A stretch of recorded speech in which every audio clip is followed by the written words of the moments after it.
Welcome to the NCHA. I'm Steve Shard, Director of Communications. I'm joined tonight by Michaela O'Brien from Adrian College. She is the January Player of the Month. Michaela, before we start, I want to share your numbers for the month of January so those that are watching just understand how impressive you were. 5-0-0. You led all goalies with 0.6 goals against average. You had a .959 save percentage, 71 saves, and you had 2 shutouts as well. When you hear those numbers and you just reflect back on the month of January, what do you think? What does that mean? And hearing those numbers is how successful you really were. Yeah, I mean, I think the number that sticks out to me there is the 71.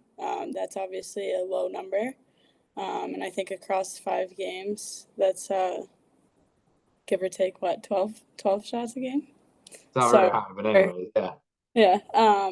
But I think that's the number that sticks out the most there. I mean, obviously it's always a team effort. But yeah, I mean, I just try to do my best every time I get in there. When you look at the month of January, what separated it from November, December to really get you guys rolling all on the same page? Yeah, I mean, I think obviously we took 2 losses kind of early on in our season, but we were able to jump back on track for sure, which was great. And I think right now we're on our way up, and I think there's definitely still room for us to go up. But I think this past month has just been great for us as a team. Obviously, we've scored a lot of goals, which is awesome, and that's definitely something we look to continue to do going forward. But overall, I mean, defense, offense, goaltending, like we're on our way up, and there's not much looking back at this point. So we're pretty excited for what we've done as a team so far, and we're definitely looking forward to what we still have ahead of us with the conference and the rest of the play next weekend, and then obviously the conference tournament there, and then hopefully the NCAA tournament as well. Can you dive in and explain a little bit more? I'm curious so that the viewers understand. You're 5th in the country. You locked up the 1st seed. You got the regular season cup. You mentioned there's more to go. What Yeah. other goals are out there yet to obtain? Yeah, I mean, right now, as a team, we're on a 14-game win streak. And the last loss that we had was to number 1 River Falls. And like I said, like there is definitely more room for us to continue to go, and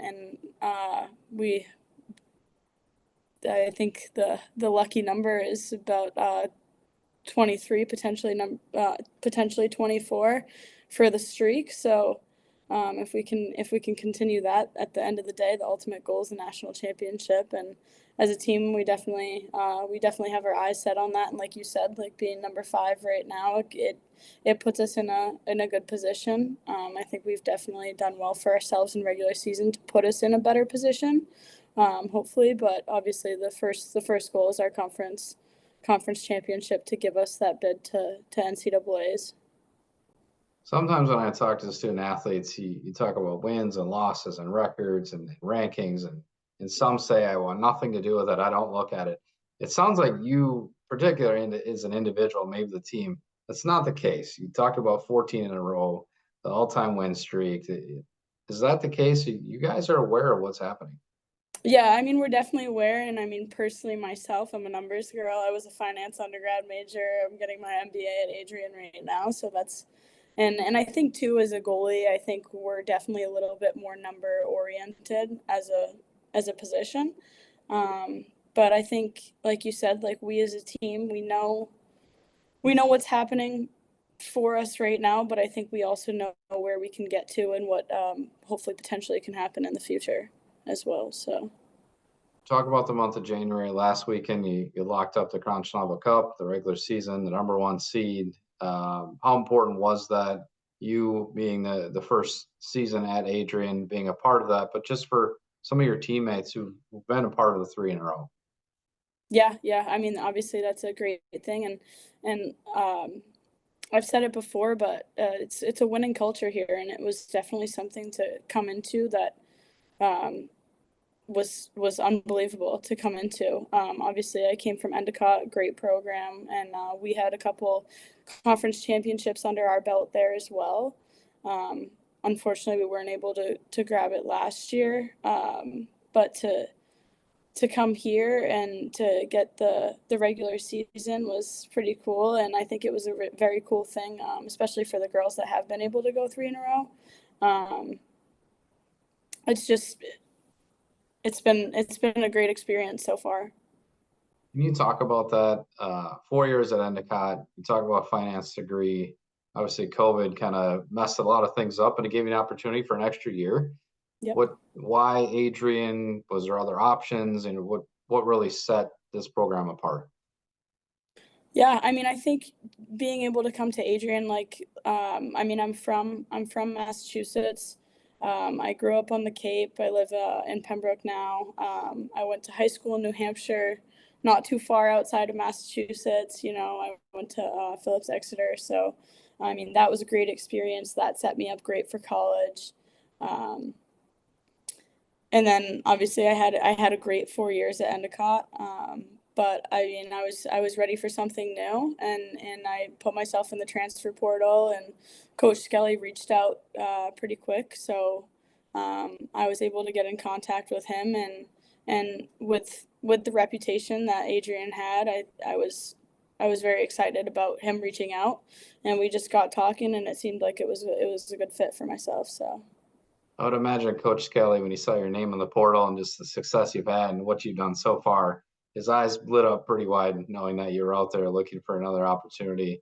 What were some of those initial conversations like of, hey, come here, you can potentially be the starter, win some championships.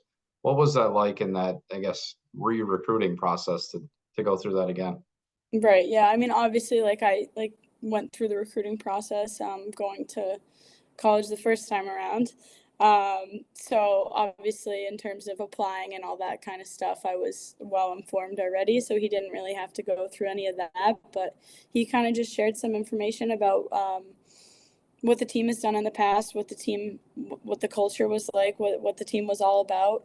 Um, and what this current season that we're in now was kind of looking like. And I mean, it wasn't a clear cut starting job. It was a competition, but I lived for the competition. And I mean, Vanessa and Annie, we've been a great core this year, I think, and just continuously pushing each other has been so much fun. So, I mean, it's gotten us as a team to a very good spot. No complaints there. But yeah, I mean, I think overall, I was also like, my eyes lit up when I saw an email from him too. So it was a pretty cool thing. When you look at this season, you have an 11-2-0 record. Your first season at Adrian, has it lived up to everything Coach Kelly talked about kind of in the process to get you to Michigan? Yeah. Oh yeah. Everything and more.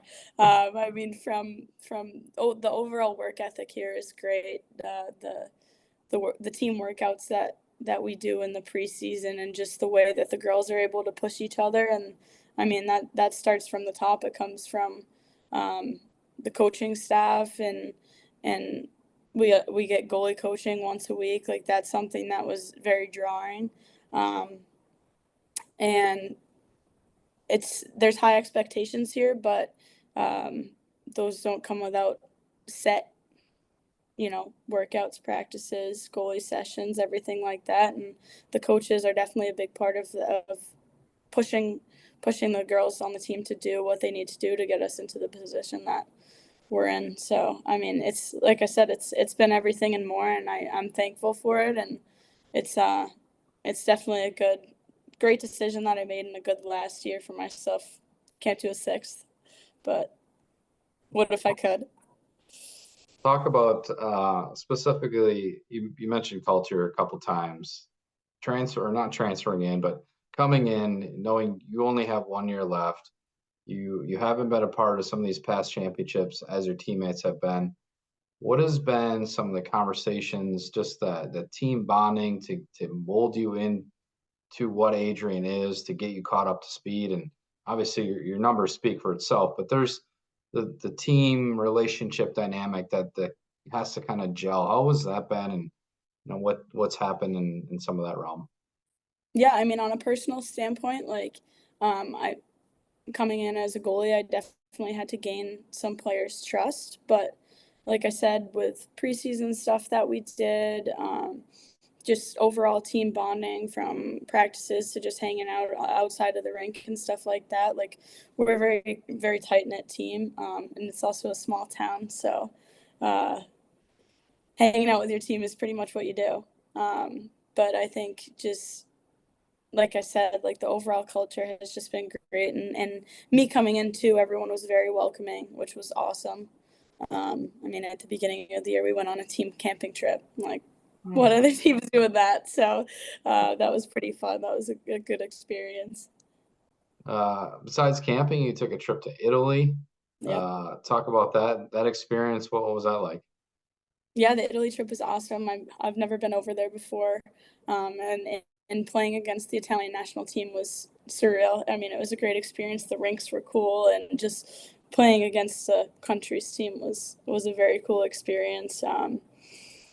And just I mean, we got to do a lot of other stuff outside of hockey. It was great. We got to see a bunch of different countries, and overall too, like in terms of like the team bonding stuff. I mean, it was great. Like, we most of us traveled across the pond together. And then we were taking a bus everywhere with our families. So I think overall too, like that was a great way for us to get to know like other girls' families in ways Mhm. that we might not be able to just during the regular season, which was awesome. So I do want to ask that. Talk to one of your teammates earlier in this season, who was also named Player of the Month. She had made a comment that I think it was one of the goalies that got called for a penalty because the rules are a little bit different over there. oh yeah, that was Was that me. Yeah, you? And how I much was of a ribbing did you get? well, I went over there solo. Vanessa and Amy didn't make the trip. But yeah, so I got a penalty for playing the puck outside of the trapezoid, and I was just confused. I didn't know the rules were different. Nobody let that one out before the game, so the ref tried to explain it to me, and I went up to the other girls on the Italian national team after the game, and I was like, "Hey, can you guys explain the rules to this? Because I have no idea what I did wrong. I guess I don't know. I touched the puck outside the trapezoid, and that was a no-no. So, but I mean, it was all in good fun. It was. I don't even think we ended up getting scored on, but on that. But it was funny at the end of the day, and it was a good learning experience. It's awesome. Memory I'll never forget. Yeah, oh, yeah. So you clinched the number one seed. You got the regular season cup already. What's the message in the locker room going into this weekend, knowing that you still have two regular season games to go? Win or lose, it's not going to affect anything. Does that change anything, or does it not? No, I don't think that that changes anything. Like I said before, like we're looking for the 23 and or the 24 if we have to play that first round, if my math is right there. But like it's the standard here to win those games no matter what, whether they matter or they don't. We want to be that first seed coming to playoffs, and we don't want to give any other team a sniff of, oh, maybe we can do something against these guys. So our goal is always to win, and going forward, like I said, no looking back. So why stop now? As a goalie, can you explain? I'm always curious when your teammates can put a goal on the board early, or maybe two, and sometimes in your guys' case, three and four. Does that just ease the pressure on you and let you just kind of relax a little bit and get into the game, knowing that you already got a lead, and most times it's just going to keep getting added to? Yeah, I mean, I think our team has a really good way of finding a way to score, and then after that finding a way to score more, which, like you said, like as a goalie, I think um, when the number goes up on your team side on the board, you do feel a little bit less pressure. But I mean, like this past weekend, obviously we went down early against St. Norbert in the first game, but we were able to find a way to just continue to play, which was great, and we didn't stop, and we were able to get that game in regulation as well, even if it took 59 minutes to do so. But I mean, yeah, as a goalie, it definitely takes some pressure off. But at the end of the day, like looking around at those girls in the locker room, like there's just no quit. So no matter what number is on each side, like everyone's just trying to empty the tank the best they can. I am curious, and when we opened up here and I read some of your numbers for the month of January, the saves was one that you pinpointed, that one that means the most to you. As a goalie, and you look at just all the numbers across the board and all the stats that are out there, what is the one that you look to the most to deem success? That's a good question. I would have to say, I think from a team standpoint, it's probably goals against average, because that kind of, I mean, it's goals against average and it's save percentage, because I think they both show kind of what you and your team are doing. Because you can have a goalie who gets 50 shots a game and lets in 3, but they could have a 0 win percentage, right? So, but if you're below 1, you're probably winning some games in the goals against average area. So I think those are two like telling statistics, but I think they're both pretty good measures of what the success is there. Michaela, you kind of touched on before a little bit some of the places you've been for hockey. If you can rewind us all the way back to the beginning, how did you get Yeah. into hockey? How did it start? And give us a little bit of the journey all the way up to present time. So I mean, my dad was really the reason why I started playing hockey. I mean, he played it while he was growing up, and he loves it. So I started skating when I was about 4 years old or whatever it was there, and then I became a goalie when I was 9 or 10, because I tried forward, I tried defense, and I never scored. Whether it was cross ice 3-on-3 or any game, I just could never get that puck over the line. So I just decided one day, I was like, all right, well, if I can't do that, I'll try this. And being a goalie went a little bit better for me. So I grew up playing Falmouth hockey, and I played for the Cape Cod Storm for a while. We had some good runs there. We went to nationals a couple of times. That was great experiences. One of them was actually in Michigan, so little full circle moment for me. And then I went to I in 8th grade I played for my hometown high school team. I got a waiver for that to play for them, and then in 9th grade I moved to New Hampshire on my own. Went to boarding school. I went to Phillips Exeter Academy for 4 years. That was a great experience. Prepared me great for college. Um, and then obviously I spent 4 years at Endicott, and now I'm here. Last question I have for you, Michaela, is finance background, I guess. Why numbers, and what's your graduate degree you're working on, and what's after this season? What professionally were you trying to do? Yeah, so I was finance undergrad at Endicott, and now I'm getting my MBA in general business here at Adrian. And I think overall, just math has been something that was a little bit easier for me at Exeter. I was able to take a couple finance courses, and those went a little bit better than the English courses. So I was like, okay, I'll go business, and I just picked finance, and it ended up working out well for me. Endicott had a good program where your first year as a business student, you're pretty much taking all the same classes as the rest of the business students. So if you wanted to switch, you could, and it wouldn't set you back any, or you wouldn't have to take any more classes. Um, but with that, I was just able to realize that finance was working out okay for me. Um, and then with my master's degree, I just went general business just to open up a couple more doors and take a couple different classes.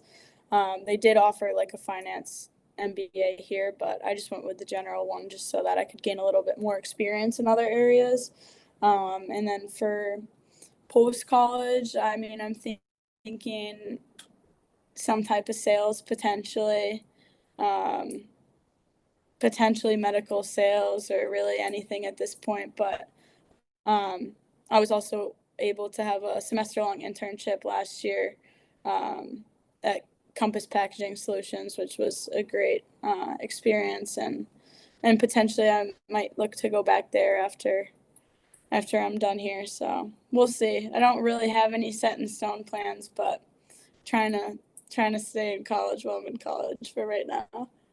You got another year to figure it out. So, Exactly. Michaela, again, congratulations on being named the January Player of the Month, Thank winning you. the regular season title, the #1 seed, and good luck in the playoffs as it plays out, and we'll see what happens.